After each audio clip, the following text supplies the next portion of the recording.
evening and welcome to the Lap Monkey Music Show. Tonight we have on Ginger Wildheart. How are you? I'm good. Thank you, Sean. How are you? I'm good. I'm good. I'm good. We've got a bunch of things to talk about today. New album? Yes. We Entering have the a new album podcasting out. world? Yes. It's very exciting time. Our album comes out on March the 7th. Our tour starts March the 7th, and spring arrives after the most brutal most brutal winter I can ever remember. So yeah, March is going to be a good month. I'm looking forward to I don't know how, obviously you're across seas, but in the US, obviously there's been a few things going on if you haven't noticed. But on top of that, it just feels like it's been the darkest winter ever, just like physically dark, like every day. The sunshine coming out is just so good. We were talking about dogs, and I bring my dog out after work, and the dog park's got no lights. Like the daylight to me is I need it, you Oh know? God, we all do. I think it makes you realize how much we are actually all affected by the weather. I've seen people just being like really down this winter, Yeah. and now that the sun's coming out, everybody's more chirpy. I didn't realize I was such a sun worshiper, but yeah, I prefer. We have dark nights in England. It Yeah. gets dark about 4 o'clock and it stays dark. Oh man, it's lovely to see the sun. Yeah, it is good. I'm glad too. So actually, I didn't even know this. I didn't look. Your tour, is it just gonna be UK? Are the following Yeah, for plans from now. there? You're gonna hop over the pond, or did they say tour Europe, US, what? I hope so. I mean, well, we're doing Europe in May. We're doing Spain, and we have some festivals later on in the year. But yeah, I'd love to come to the States, but you know what? It's a strange situation. You kind of touched upon it there, but Yeah. it's an increasingly different country. We look at it from a distance and just like it's just more crazy politics Yeah. from your neck of the woods. But now it seems like it's a little bit more intense.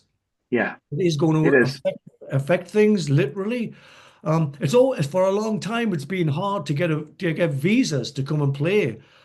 It's almost like the American system now is making it harder and harder for bands from Britain and Europe to come over and play. Maybe we'll get around this. Maybe we'll find a loophole. Maybe Elon Musk or Donald Trump's a Wildhearts fan secretly. I don't know. With the grace of God and a good stout stick, we'll get over there. I say that we don't talk about politics in the show and like in a right, left side. What I do talk about is the changes and the challenges that artists face. And I do talk about it costs what, like 4 to 5 grand for the visa. I mean, it's a lot for a band to come across to make. You have to invest just in visas and the band and the gear and traveling. So you're already in the negative before you even get, situated to tour. And then you get taxed for merch for your own and coming in and out. There's a bunch of taxing on it. Like there's a lot working against a band coming in. Hopefully you can do a package or something works out as a fan, to have you come over. Economically, I get it. It's the world. But where there's a will, there's a way. I don't get defeated. I'm too positive. So if I want to come to the States, I'll get to the States. It's just going to take a lot of hard work. Well, I'd love to see you over here on the East Coast. Let's talk about the album first. I mean, this album crushes us. You're not slowing down. Probably heavier, like you start off heavy, you end this album. I mean, the whole thing's pretty heavy, but I mean, it's a crunchy album for guitars. It's a guitar lovers fest, you know. Thank you. You know what? We have an entirely different, um, I'm going to say this diplomatically. People respond to us different over here in England than they Okay, do in well, America. And the thing is, though, I think America, it picks up on a lot of the influences in my music that Britain mhm, doesn't. So, Britain here's like thrash and punk and maybe yep, glam, 70s glam, but America I hear picked up that. on the pop rock, on the loud guitars, which is all Hmm. Cheap Trick, you know. Uh, I guess it originated in Britain with Sweet, but Cheap Trick just took that Fox on the Run blueprint and they did Dream Police, and I've been copying that blueprint ever since. But I love American pop rock. I could list. We could do this whole interview talking about Right. my love of American pop rock, but Maybe that'll be a podcast we do together then at some point. it'd be A great. But nerdcast. I'm always going to put in my raspberries. and Cheap Trick, and there's tons of American pop rock, even Angel, stuff that people over here would lose, they would miss in translation. So yeah, you can hear the influences from my American section of my record collection. It's interesting because there's a couple parts, some of the songs that you really break down. I almost felt like it because you say 70s, and I felt that in a couple parts of the song, a couple of songs. Like you have a couple breakdowns in it, one of the songs, and it's like it feels very prog rock, even sort of like a very alternative 70s, like it's going somewhere else. I can't think of the songs. One of the first couple songs in it. I don't think it's Scared of Glass. But there's a breakdown. It's really cool. And then in other parts of the other songs, I'm hearing, obviously I get the punk and the pop, but I mean, I'm hearing so many different influences throughout the album of different styles of music, kind of trickle in and out. Like, you're weaving it sort of. Well, you know what? One of my biggest influences, I've just done an interview where we talked about this. One of my biggest influences was a band called Good Rats. Good Rats are from the tri-state area, Hmm. um, big in the late 70s, early 80s. And I heard them as a little kid. I just saw the picture on the record cover and just thought, this is the craziest looking band I've ever seen. This is either going to suck or it's going to be interesting. It absolutely blew my hat off how intricate their arrangements were, how they didn't waste a single second in their songs. And that was a massive influence to me. So, between Pixies, Devo, Good Rats, and various other stuff. I've got used to doing unorthodox arrangements. I was a Kiss fan. I used to write verse, chorus, solo, chorus. That was my songs. And then after hearing a lot of these bands, I'm not big on prog rock, but I do like Rush. And we had a band over here called Cardiacs, and they Hmm. took the songwriting blueprint and they just tore it up and threw it in the bin. Um, I'm very much inspired by people who think, well, what can I do with this? I know what I'm supposed to do with it, but what can I get away with? I've always been a big fan of musical exploration. I think I do want to say with the prog thing that the influence I heard just was one passage. It wasn't it goes on. I love prog rock, but like anything else, I think prog can go on too far. Just like blues can get too much. Like you got to be able to watch yourself and edit yourself. There's a piece that you do though in there. It's perfect. It just has like a little interlude. Uh, when when you first started working this album, I mean, how long does it take beginning to end to do an album like this? Because I'm looking at these songs. I mean, it's a lot in your songs. You pack a lot in a song.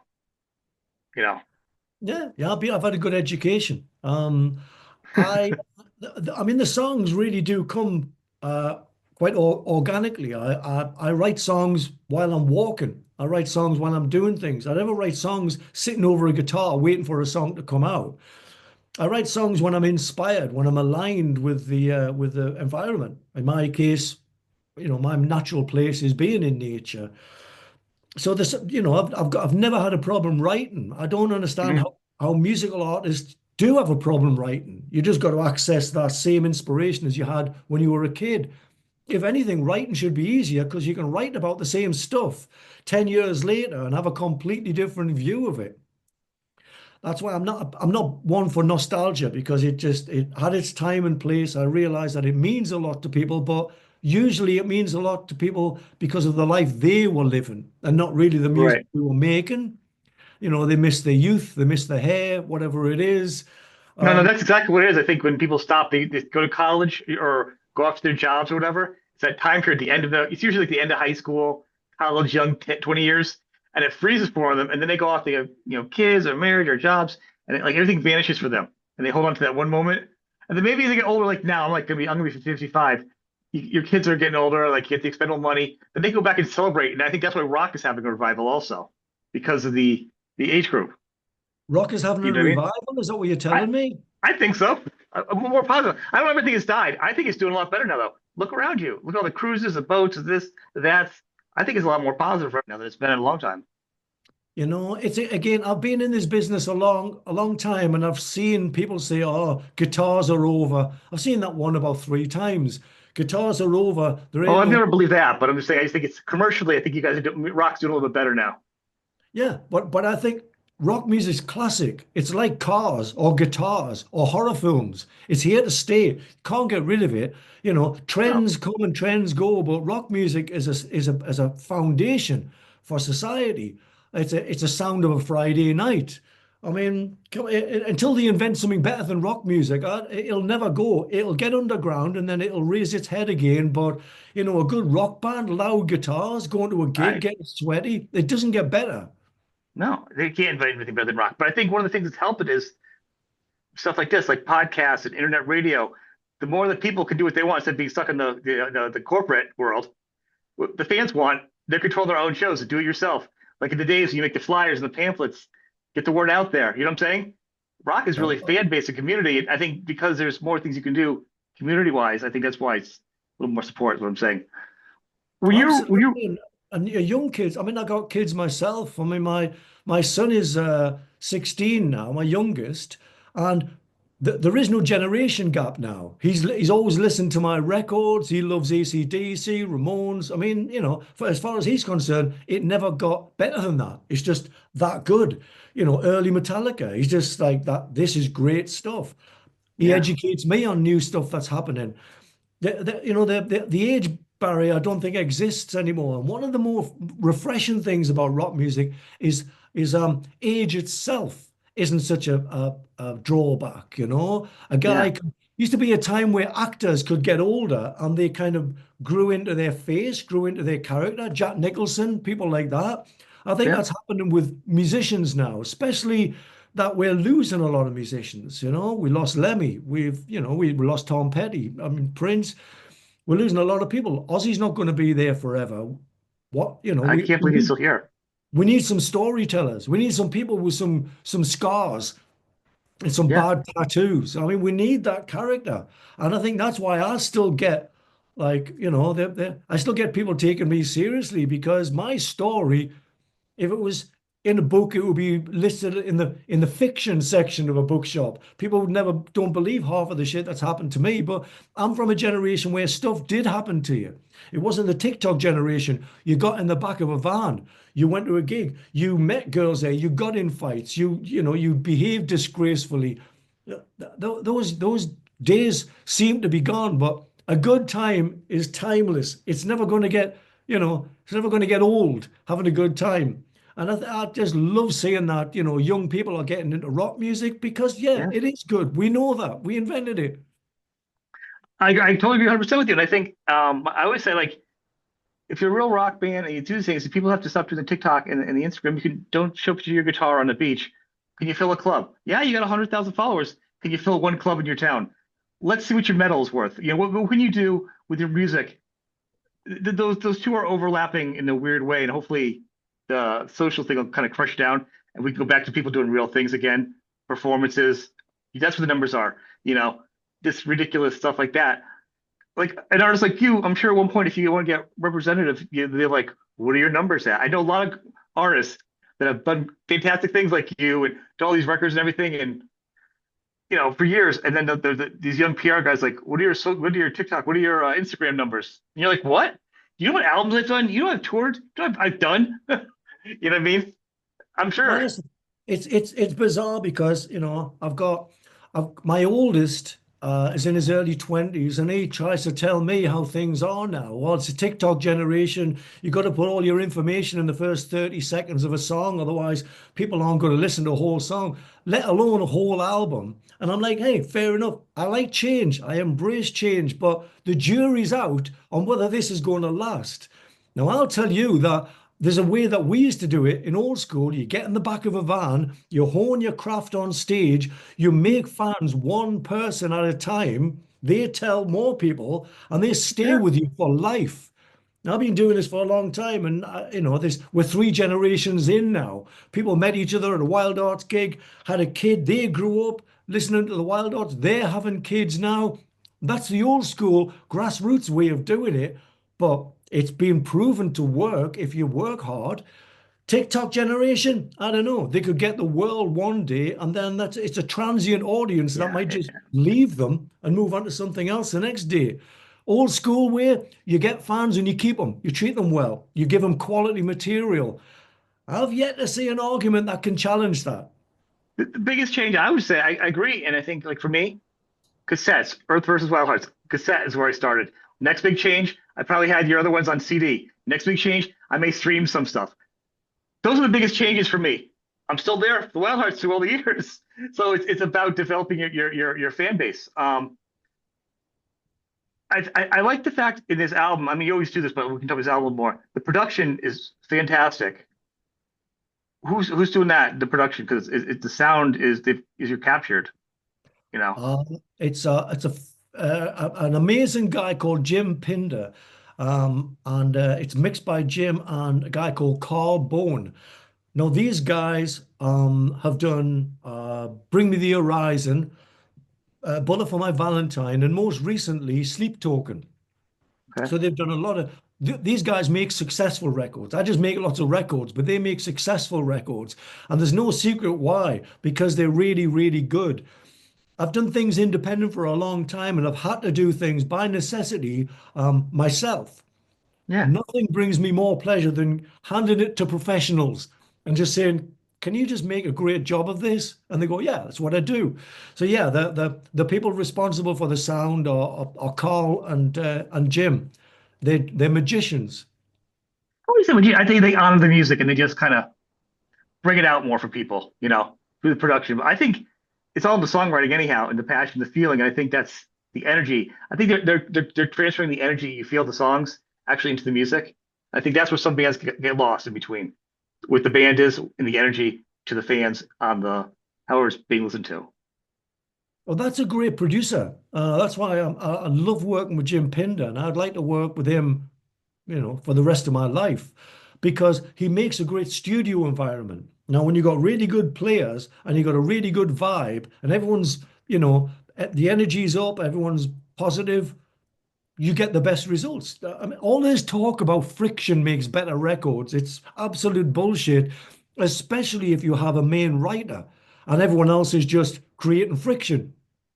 If you've got Jagger and Richards or early Aerosmith, Yeah. and there's a friction between the main writers, maybe you've got something there, Townsend and Daltrey.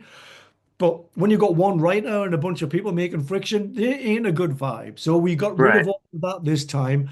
And Jim Pinder was very much the director of the vibe as well as the producer of the music. He knows how to get the best out of you. And it ain't by standing over with a whip. It's about making you relaxed so you can do it in one take, maybe two takes if you break a string. But keeping that energy in the studio is everything. And it's an art form. I mean, I think producers are kind of like therapists. They've got to be they've got to be really good Yeah. at working the human condition because everybody needs kind of slightly nuanced treatment. Especially musicians. Especially musicians, we're a funny bunch. But when you got someone like Jim Pinder, it just makes it, effortless. He makes it seem effortless. I noticed with some of these songs, it almost feels like it's if the riffs are super heavy, next thing you know, it's a beautiful melody over it. Like it's always not gonna be all one anything. Like it's not gonna be a crushing, just pure rock metal song. It's got this beautiful melody right on top of it, and then it goes back into something punky. Like it's like the Ramones meets Hanoi Rocks energy. They get the melody and the rhythm, but each song is just it's on its own journey. Like when you're writing these songs, are you sitting down, whether you're walking, whatever you're doing, are you thinking the melody, lyrics, and you have ideas where you're gonna go, or do you start with some basics and then as you write the song kind of leads you? The song leads me every single time. All I've got, I mean, I haven't got a load of knowledge with music. I know a handful of chords. Most of them I don't know the names of. I can't write music. Um, So it's all instinct with me. What I do have is a really eclectic record collection. So when I'm getting ideas through, and whether I'm in touch with whatever you want to call it, the universe, God, consciousness, it comes through me and through my experiences and through my love of different styles of music.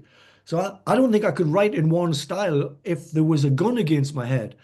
So fortunately, the songs arrive in completely different, like you said, Hannah rocks. It'll be that, and then the song decides, no, we're gonna go down Right, thrash, or we're gonna go down, hardcore, or we're gonna go pop. right. And it's all in there. It's all music that I love and that I still listen to. So yeah, I write strange, well, not strange styles, but maybe the whole song being in a lot of different styles is strange, but not for me because my I'll put Big Black on and then I want to listen to ABBA and then I want to listen to Dolly Parton.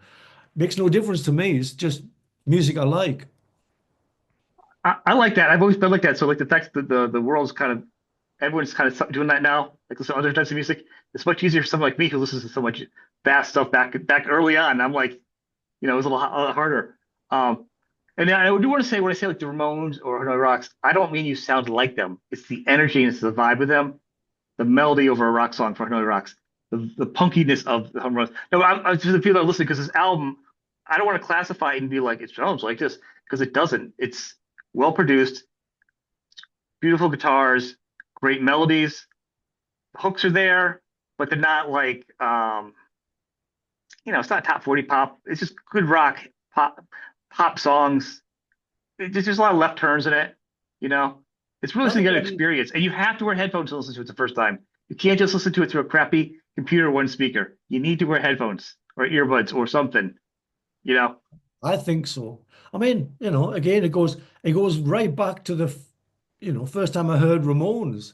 I was a crazy Kiss fan. I didn't realize there was a world of music out there. And then I saw a Ramones cover and they looked like me. I used to constantly be doing artwork and I used to always be on my knees. So I had holes in my jeans. It wasn't cool until I saw Ramones and they had holes in their jeans. They had a bike jacket on. They had long hair like me. And I'm like, please don't suck. This is means a lot to me already. And I put it on, and it was just what you can make guitars sound like that, but you can sing melodies over the top of them. Ramones changed the world as far as I'm concerned. So to be told that it reminds you of Ramones, absolutely 100% taken as a compliment. Well, Ramones of changed my course. world.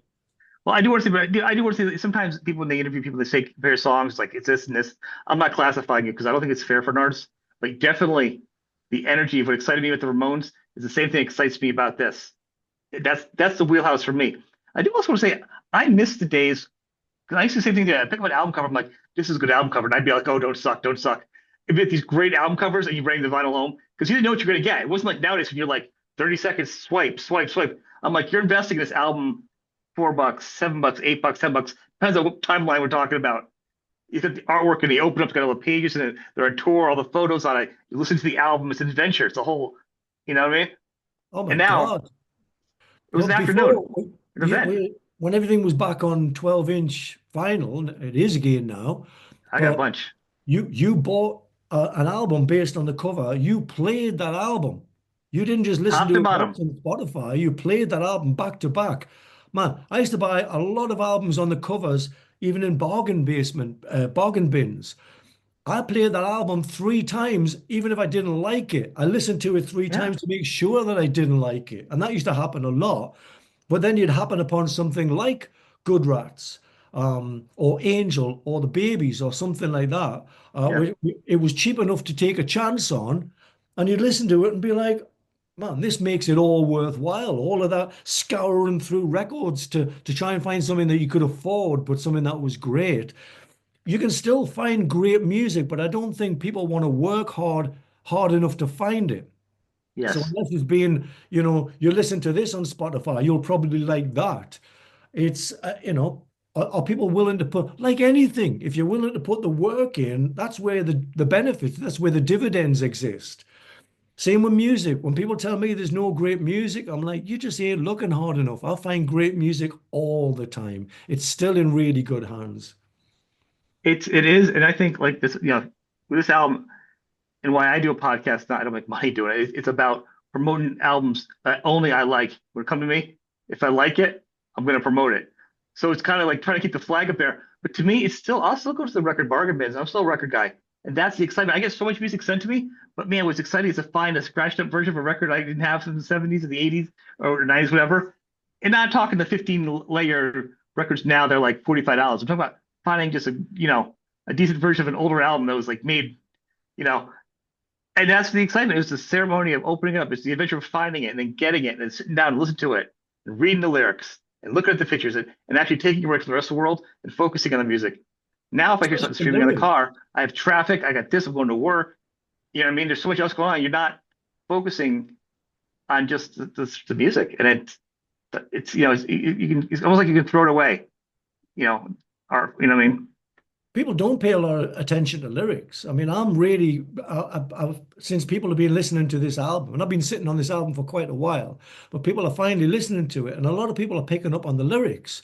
Almost like they're surprised that I put some time into the lyrics because I think a lot of the time it's almost a disposable commodity now because people are just flashing through stuff, busy in the car or running or something. You're not Right. sitting down reading the words.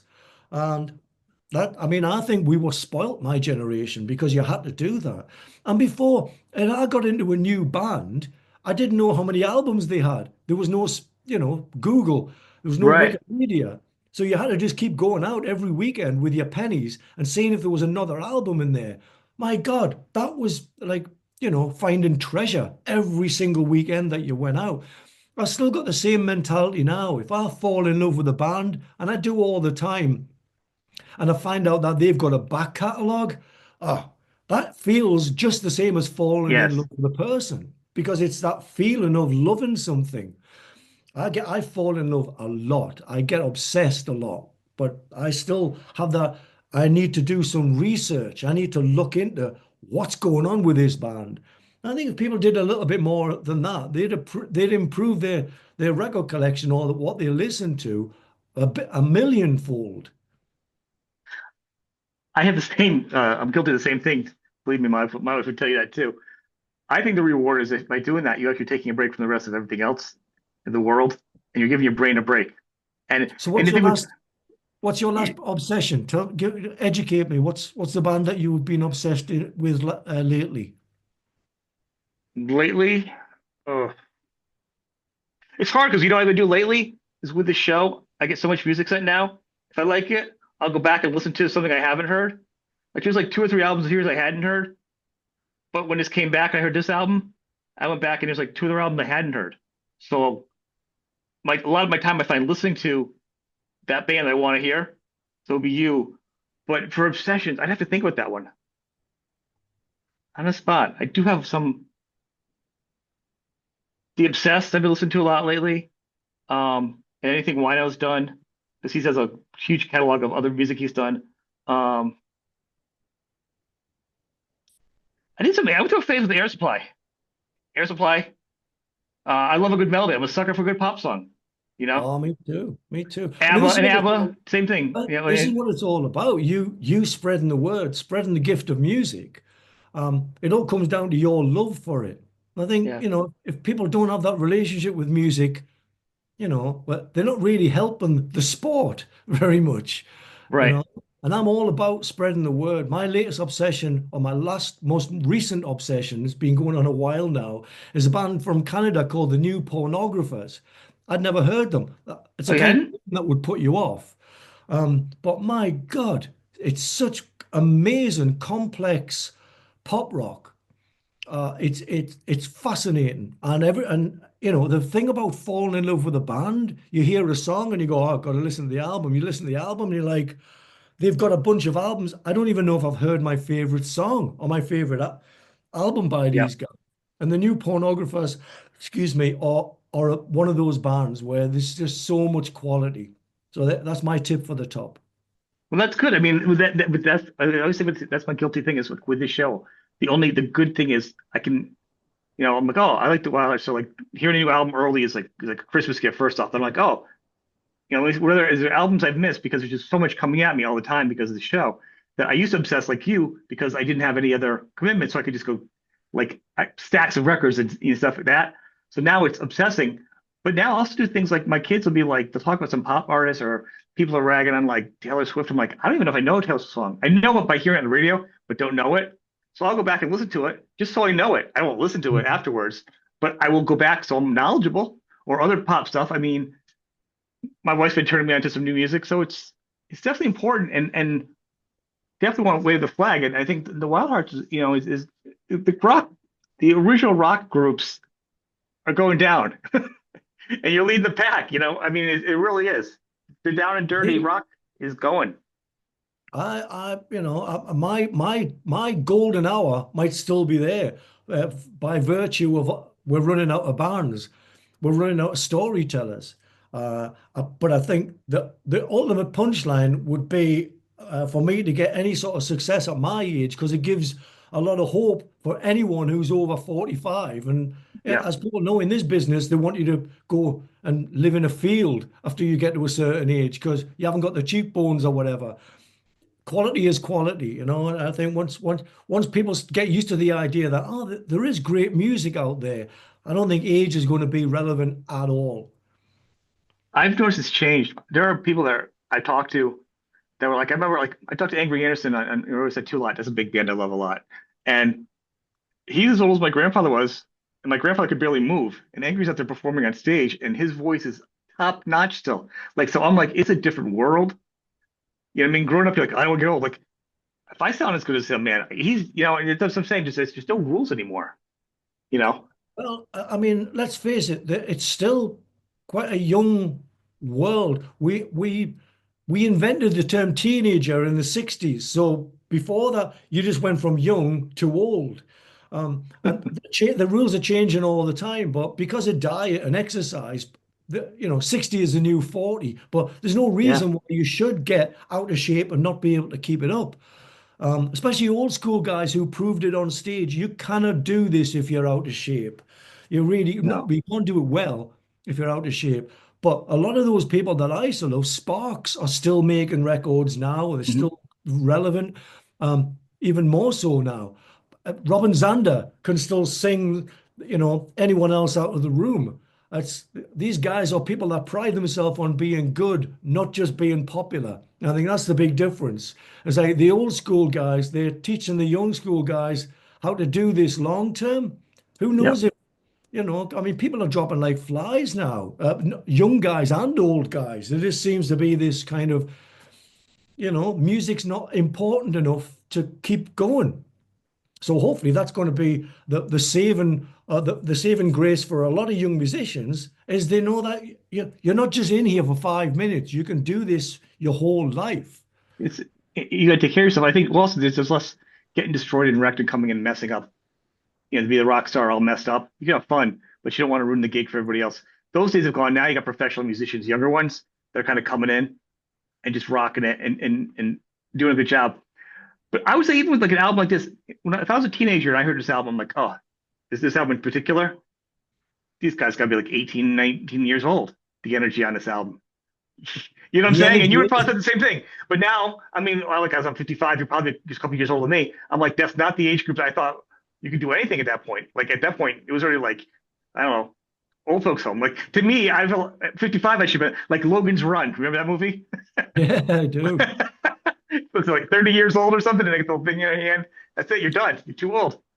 So Well, that's the thing. We had a good education. I mean, I think that's one thing that's killed the age gap between, your kids and you, is that you grew up through punk. You grew up through thrash metal, through Motorhead and all the rest of it. Your reference points are still cool as fuck. So there's not that thing of like, well, I'm going to relax and go into my Frank Sinatra phase anymore. You know, no, you relax into your Motorhead or Sex Pistols phase. That's where and my kids, their Sex Pistols was Nirvana. yep. Yeah, again, great reference points. These guys, they couldn't relax if it depended on it. And when I think, oh, I'm going to relax, I'm just going to write something like, hardcore punk. It's I don't need to relax and go into a kind of sleep mode.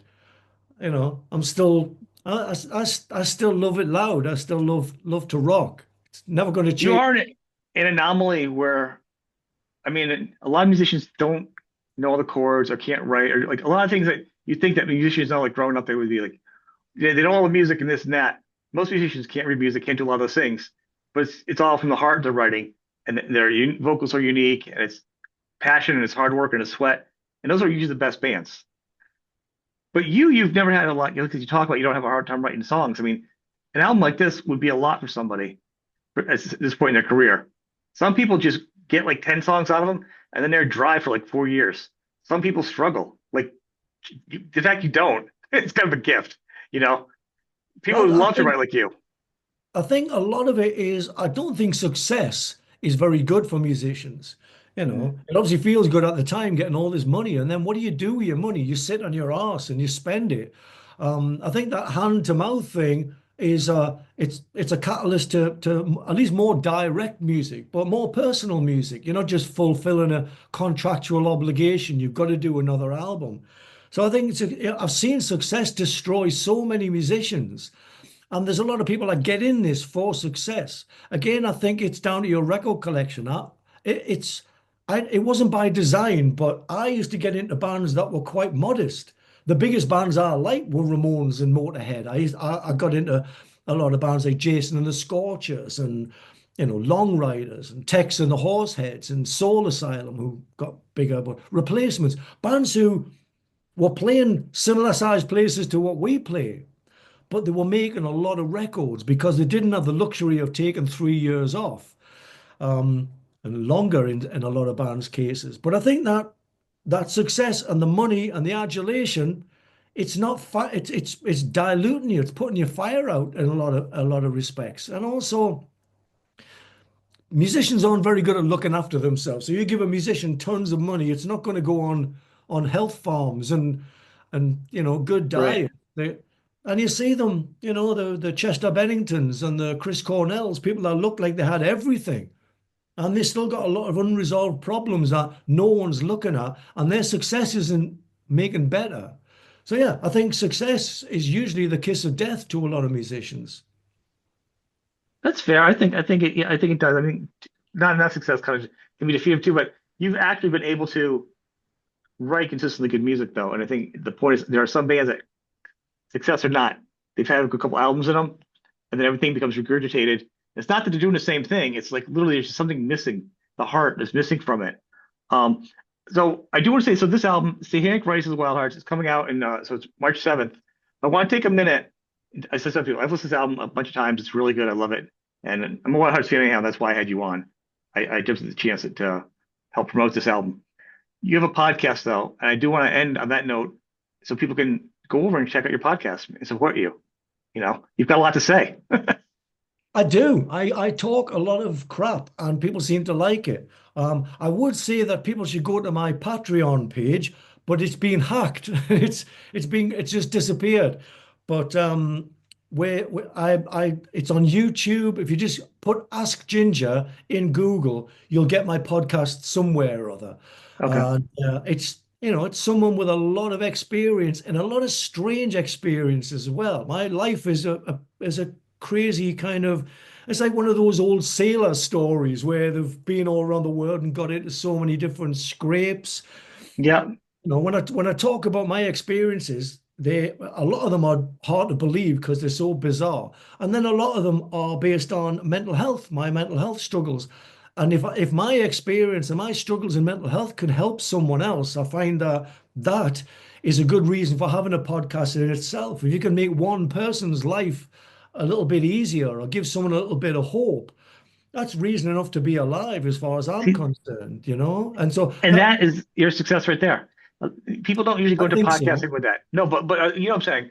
I a lot of podcasts I came early on. Like to me, I don't even get money from it. I don't because I don't want money to mess up the show. I just want to talk. My success, if somebody goes up and listens to your album, my success is this artist gets press and more people hear about the music. We're spreading music. That's it. That's all I expect from this. Like, so it's what you expect from something. So you expecting mental, I hope if my show picks up somebody on a bad day, you know, if you're expecting more from things, that's when things get complicated. If you're the inside of you is expecting like monetary and big things, and you mean you start basing yourself on that, you go off track. Well, yeah, But because you're living in the future. You're living in a fantasy world. You're not taking care of the moment. What you're doing is spreading the message. You are the media now. That this is the way it went. It turned into the internet now because everyone can do things on their own. What do you want to do? That's yeah, all got to be the main question you ask yourself. Well, I want to be a millionaire. I want to be Joe Rogan. And like slots taken. You're gonna yeah. fail. But more importantly, you're living in the future. And the future is where 100%. anxiety lives. It's not a healthy place. The past isn't a healthy place. If you can just be focusing on what you want right now, then, you're going to have all the success or not the success that you're ever going to have. But it means that what you're doing has some validity. And that's where what you're doing is it strays into the realms of art because you are creating something that has a direct impact on people. That's why, you are the media. It is weird when I hear that saying. I think to me, I started because I was tired of clickbait and I was tired of radios. Yeah, yeah, yeah, guys. I'm like, can't we just talk to an artist? Can't an artist just talk about what the real process is? Or let's just talk about what was crazy and stupid about American Idol, or what, like, let's just talk. Like, just no one was doing that. You know what I mean? It's like, how honest can you just be with no, and then just do it because you want no money or nothing. You just want to do it so somebody else can relate. How hard is that in the world? That was my thing. Well, look, I Wait, mean, look at the world. The whole world is become more insular.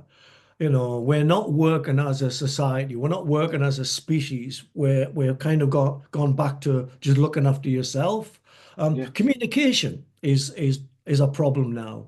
People communicate on the phone. They live inside of their phone. It's the world. Bob Dylan went electric. Things changed. Accept it.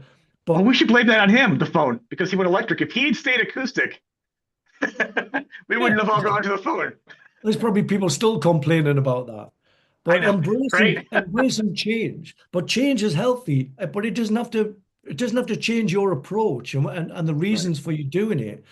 And if communication, if touching people is the reason why you're doing this, then you touch one person, you're a success. If your Mhm. reason for doing this is commercial success and everybody love you, guaranteed to fail, really. So I think you've probably helped one person on this podcast alone.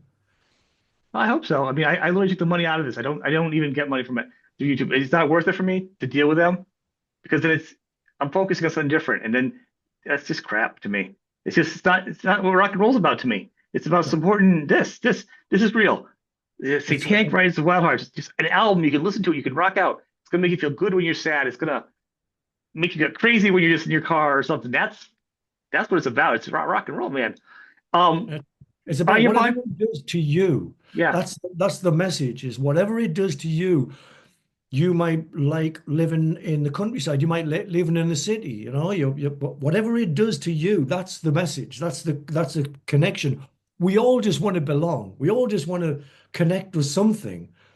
Nothing does it better than music. It's been proven that it's medicinal. It's a power. It's a force. It saves lives. It gives people hope. That can't be cheapened, and you're not cheapening it. And that to me is purity. I try with your podcast. So is it on the streaming sites too? Besides YouTube, is it like on I see Spotify and iTunes? Is it up on all the streaming platforms for people? Like, Not can yet, people? not yet. We're still Okay. we're still very early days. We're just getting an audience together. A bit like when did my first gigs, and you're going there. You're not doing your first gig to be in arenas. You're doing your first gig to make that person listen to you and that person listen to you. That's exactly what we're doing with this. We're starting ground level and just working through whatever it is we have to work through. So I think when it gets on the streaming sites like Spotify and stuff, that's when the sponsors get involved. With your podcast, if people check out your podcast, is it going to be at this point you're forming it? Are you doing weekly? Is it an open forum? Can fans write into it at some point? Is there a point where they can write in, ask some questions about some stories or some albums and stuff? Like I listened to one today. You were doing you break out your favorite albums in your order. You know, so you do. I Yeah, see if you do some stuff like that. So developing now, so you're open for fans and people reaching to you and inspire conversations and stuff, questions. yeah, yeah. It's called Ask Ginger. People ask me questions, and the format is such that I can take a question and just get on a flight of fancy, and I've got the question in front of me, so I can come back home. I know how to get back. But I think the attraction of it is I just talk a load of crap. I don't even know what I'm going to talk about. Whatever the question is, it just goes into different. It's better. It's better to do that. You know, Oh my yeah, motto is my motto is you think you stink. I mean, I don't plan. I have a rough idea what I'm saying. I don't write scripts. I don't. You just talk. You're human. I listen to the album. We talk. Man, that's how I approach music. I just go and do Hmm. it, and then whatever happens, that's what happened. Not what Yeah. I thought was going to happen and had a fantasy of happening.